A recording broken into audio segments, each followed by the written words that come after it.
अस्सलाम वालेकुम जी। Welcome back to my channel. कैसे हैं आप सब? क्या हाल चाल हैं आपके? मेरे चैनल में आप सबको खुशामदीद और दुआ है कि आप सब बिल्कुल खैरियत से हों। कोई भी गम परेशानी बुरा वक्त आप तक ना पहुँचे और आप हमेशा खुश रहें, आबाद रहें, आमीन।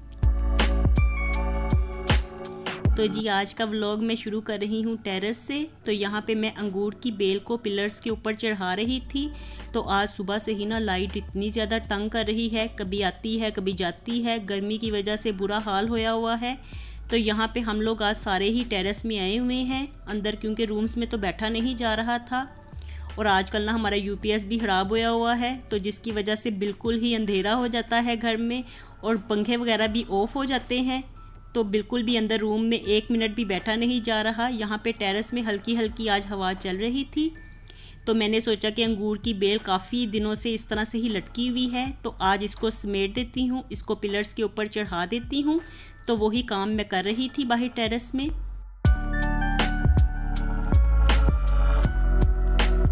और फिर जो बाकी भी सारी बेलें थी ना, तो मैंने उनको भी पिलर्स के ऊपर ही चढ़ा दिया है। तो इंशाल्लाह ये यहाँ पे अब अच्छा ग्रो करेंगी। और फिर इसके बाद जैसे ही लाइट आई तो हम लोग फिर अंदर आ गए और अम्मी आते साथ ही ना यहाँ पे कपड़े फोल्ड कर रही हैं। तो कल के व्लॉग में मैंने आप लोगों को दिखाया था कि हमने कपड़े वॉश किए हैं, लेकिन कल रात में इतनी ज़्यादा तेज़ आंधी आई ना कि फ़ौरन से ही कपड़ों को उतारना पड़ा। तो अभी इनमें से कुछ कपड़े गीले हैं और कुछ कपड़े सूखे हुए हैं। तो जो कपड़े सूख गए हैं अम्मी उनको फ़ोल्ड कर रही हैं। वैसे मैं अम्मी से कह रही थी कि अभी हम मिलके फ़ोल्ड कर लेंगे, तो अम्मी कहने लगी कि मैं करती हूँ, जितने मुझसे हुए मैं कर लूँगी और बाकी के तुम कर लेना। और फिर मैं तो जल्दी से किचन में आ गई हूँ, क्योंकि बच्चे भी आ गए हैं ट्यूशन से। तो मैं कुछ बनाने ही लगी थी उनके लिए, और इस वक्त ना हल्की हल्की भूख मुझे भी लग रही थी। तो मैंने हनान को भेजा है मार्केट कि जाओ नान लेके आओ। आज मैं बेसन वाले नान बनाने लगी हूँ। तो उसी के लिए ना मैं बैटर तैयार करने के लिए किचन में आई हुई थी। ये थोड़े से चटपटे चटखारेदार होंगे ना, तो मज़ा भी आएगा खाने का, क्योंकि वैसे भी ना आजकल दिल चाहता है शाम में के हल्के फुल्के स्नैक्स खाए जाएं। तो मेरा जी चाह रहा था कि आज क्यों ना बेसन वाले नान ही ट्राई किए जाएं। तो बस मैं प्याज वगैरह जो भी चीज़ें इसकी बनानी थी ना, वही किचन में बना रही थी। और फिर मैं ना पुदीना तोड़ के लाई हूँ बाहर से। इतना प्यारा पुदीना लगा हुआ है ना, और इसमें से इतनी अच्छी खुशबू आ रही थी। तो जब भी मुझे चाहिए होता है ना, मैं फ्रेश ही तोड़ लाती हूँ।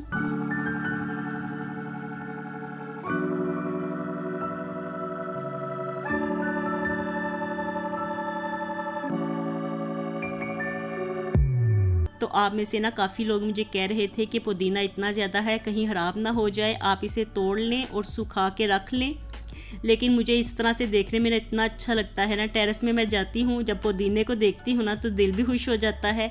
तो इसलिए मैं तोड़ती नहीं हूँ, जितना ज़रूरत होती है ना मुझे उतना ही तोड़ के ले आती हूँ। और फिर वो वहाँ से दोबारा से ग्रो करने लगता है। तो इस तरह से मेरा प्लांट भी ख़राब नहीं होता। और देखिए यहाँ पे हनान मार्केट से आ गया है नान लेके।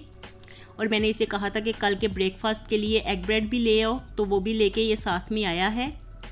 और मुझे लगता है कि इसको एग्स नहीं मिले, खाली ब्रेड लेके ही ये आ गया है। और बाकी जो नान है तो अभी मैं फ़िलहाल तो इसे हॉट पॉट में रख लूँगी ताकि ये नरम रहें, क्योंकि ऐसे ही बाहर पड़े रहेंगे ना तो फिर इस तरह से ड्राई हो जाते हैं, सूख जाते हैं, अकड़ जाते हैं। तो इनको ना मैं ऐसे ही रखने लगी हूँ, क्योंकि अभी मैंने बैटर तैयार नहीं किया था बेसन वाला। तो अभी जितनी देर में बैटर तैयार होता है उतनी देर तो ये ऐसे ही गर्म पड़े रहें।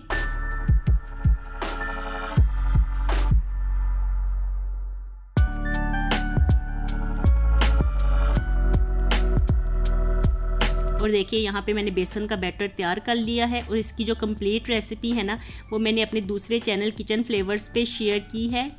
तो आपने अगर इस रेसिपी को देखना होगा तो वहाँ पे जाके आप देख सकते हैं। और देखिए यहाँ पे अब मैं बेसन वाले नान ही फ्राई करने लगी हूँ।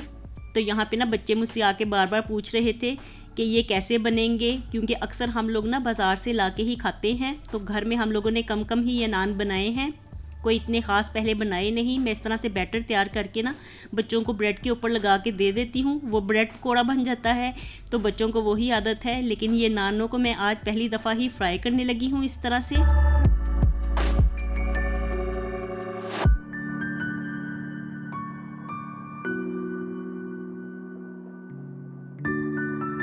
और ये ना खाने में इस कदर ज़्यादा मज़ेदार हुए थे ना कि इतना ज़्यादा मज़ा आया था, इतने चटपटे मज़ेदार बने थे कि बाज़ार से भी ज़्यादा ही अच्छे बने थे। सबको ही बहुत ज़्यादा पसंद आए। तो मैं वैसे ना गरम गरम निकालती जा रही थी और एक दो नान ना मैं जाके अंदर दे आई थी। सब ने थोड़ा थोड़ा सा नान लिया और सबको ही इतना ज़्यादा मज़ा आया। और बाकी मैंने नान ना यहाँ पे इकट्ठे करके रख दिए थे क्योंकि अभी मुझे दूसरे चैनल के लिए प्रेजेंटेशन करनी थी, तो इसलिए मैं यहाँ पे ही रखी जा रही थी। वैसे मैंने 2 नान तो अंदर जाके बच्चों को दे दिए थे, मैं खुद भी खा के आई थी थोड़ा सा।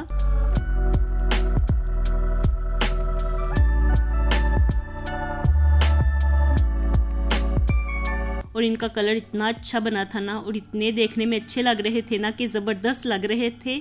तो इस रेसिपी को ना आप ज़रूर ट्राई कीजिएगा। ये लंच में भी ब्रेकफास्ट में भी अच्छे लगते हैं खाने में। तो हम लोग तो वैसे इसे टी टाइम में खा रहे हैं, शाम के वक्त में मैं इसे बना रही हूँ जब बच्चे ट्यूशन से आए हैं। क्योंकि रमज़ान में ना हमें ये आदत पड़ जाती है कि कोई स्नैक्स वगैरह खाए जाएं। डेली ही हम लोग इतने स्नैक्स खाते थे रमज़ान में कि अब उसकी आदत ही हो गई है। तो ये आदत जाते जाते भी ना थोड़ा सा टाइम तो ज़रूर लगेगा।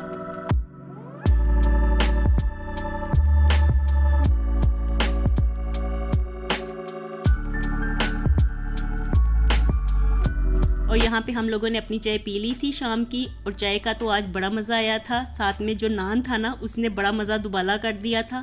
और अब जो बाकी के कपड़े पड़े हुए थे यहाँ पे तो मैं उनको फ़ोल्ड कर रही थी क्योंकि अम्मी सारे फ़ोल्ड करके ना यहाँ पे रख गई हैं। और ये चादर वगैरह बड़ी थी तो अम्मी से फ़ोल्ड नहीं हुई, तो इसलिए वो इसे छोड़ गई थी। तो मैं इसे फ़ोल्ड करके ना कपड़ों को भी समेट के उनकी जगह पर रख दूँगी। कुछ कपड़े यहाँ पे टीवी लाउंज में ही रखूँगी। मुर्जा के कपड़े हम लोग यहीं पे रखते हैं कैबिनेट्स में, और बाकी जो कपड़े हैं तो उनको जहाँ भी रखना है मैं उनको समेट देती हूँ फ़ौरन से, क्योंकि इस तरह से ना बिखरे हुए कपड़े बड़े बुरे लगते हैं देखने में। और कपड़ों का क्या है कि अगर इनको समेटा ना जाए ना, अगर इसको फ़ोल्ड करके भी ना रखा जाए तो इनमें बड़ा आलस आता है, ये ऐसे ही पड़े रहते हैं। और वैसे भी जो कपड़े फ़ोल्ड करने वाले भी होते हैं ना उनको समेटने में भी मुझे बड़ा आलस आता है। कपड़ों को धोने से ज़्यादा ना मुझे समेटने बुरे लगते हैं। तो इसलिए अम्मी ने तो आज फ़ोल्ड कर दिए थे। मैंने सोचा कि अब जल्दी से मैं इनको समेट भी दूँ, इससे पहले कि मुझे आलस आ जाए और ये यहीं पे पड़े रहें।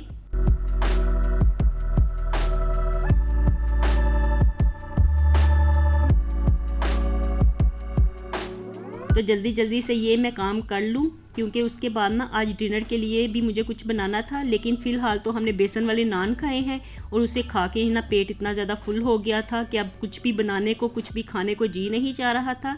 तो आज मॉर्निंग में मैंने डस्टिंग भी नहीं की, और कल रात को इतनी तेज़ आंधी भी आई थी ना कि आज हर चीज़ के ऊपर ही यहाँ पे डस्ट पड़ी हुई है। तो मैंने सोचा कि ये काम मैं पहले कर लेती हूँ। और डस्ट पड़ी हुई भी मुझे इतनी ज़्यादा बुरी लग रही थी ना कि मैं फ़ौरन से आ गई हूँ। यहाँ पे डस्टिंग का काम मैं कर लूँगी हाथों हाथ।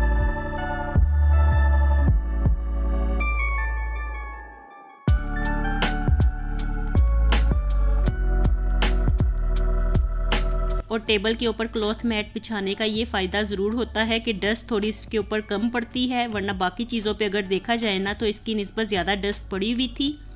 और चेयर्स पे भी आज काफ़ी डस्ट पड़ी हुई थी। तो रात को कपड़े उतारने के चक्करों में ना हमने दरवाज़ा खुला छोड़ा हुआ था। वैसे अगर आंधी वगैरह का मौसम होना तो फ़ौरन ही हम दरवाजे बंद कर लेते हैं। किचन की विंडो को भी मैं जाके बंद कर रही थी, तो जिसकी वजह से डस्ट भी कम आती है अंदर। लेकिन रात को ना जल्दी जल्दी से हम सब ही कपड़े उतार रहे थे क्योंकि सारे कपड़े ही टेरेस में पड़े हुए थे। तो बच्चे भी, मैं भी, अम्मी भी, सारे ही हम जल्दी जल्दी से कपड़े उतारने लगे। एकदम से ही कल रात में आंधी आ गई थी, तो जिसकी वजह से हमें कपड़ों का ही ख्याल पहले आया था। कपड़े उतार के हमने अंदर रखे और दरवाज़ा खुला रहा तो डस्ट सारी अंदर आ गई है। तो ये जल्दी से मैं समेट लूँ।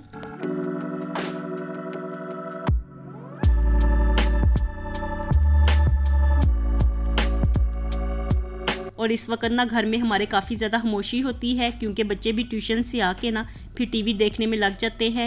और कभी तो ऐसे होता है कि वो टैब वगैरह लेके बैठ जाते हैं, लेकिन आजकल ना मैं उनको टैब कम दे रही हूँ क्योंकि हनान की असेसमेंट्स हो रही हैं और मुर्तज़ा के फ़ाइनल एग्ज़ाम्स हो रहे हैं। तो फ़िलहाल तो मैंने टैब को छुपा दिया है। मैंने उनसे यही कहा है कि अभी पेपर्स के बाद फिर मैं आपको निकाल के दूँगी। और वैसे मुर्तज़ा काफ़ी ज़्यादा ज़िद करे ना तो फिर मैं उसको थोड़ी देर के लिए निकाल देती हूँ क्योंकि बच्चों का फिर इस तरह से दिल बुरा होता है। उन्होंने इतनी ज़्यादा शौक़ से मंगवाया है, तो अगर बिल्कुल ही मैं उनको नहीं दूँगी तो इस तरह से वो दिल बुरा करेंगे। और वैसे भी उनके पास खेलने के लिए इतने ज़्यादा टॉयज़ वगैरह तो है नहीं। तो ये टैब उन्होंने काफ़ी ज़्यादा अपने शौक़ से मंगवाया था, लेकिन अभी मैंने फ़िलहाल उसको इसीलिए अंदर रखा है कि उनके बच्चे फिर इस तरह से पढ़ाई नहीं करते, पढ़ाई का हर्ज हो जाता है। तो पहले पेपर वगैरह दे लें, फ्री हो जाएं, और फिर आगे समर वेकेशंस भी हो रही हैं तो बच्चों को छुट्टियां ही होंगी, तो इन छुट्टियों में फिर वो जो भी चाहे इंजॉय कर सकेंगे।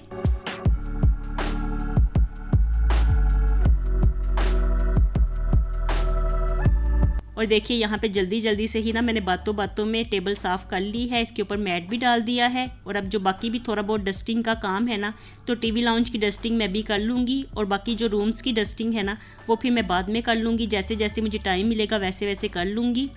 तो आज मॉर्निंग में ना मैंने बस ये काम नहीं किया, क्योंकि आज सुबह से ही लाइट इतना ज़्यादा तंग कर रही थी ना कि 1 मिनट भी सुकून नहीं ले रही थी, कभी आ रही थी कभी जा रही थी, और इतनी ज़्यादा गर्मी भी लग रही थी ना कि दोपहर में बाहर आके डस्टिंग करने का भी जी नहीं चाहता। और इस वक्त भी ना मेरा पसीने से बुरा हाल होया हुआ था। तो आजकल ज़रा सा भी कोई काम करो ना, इतना ज़्यादा पसीना आता है ना कि दिल चाहता ही नहीं है कि कोई काम करे मेहनत वाला।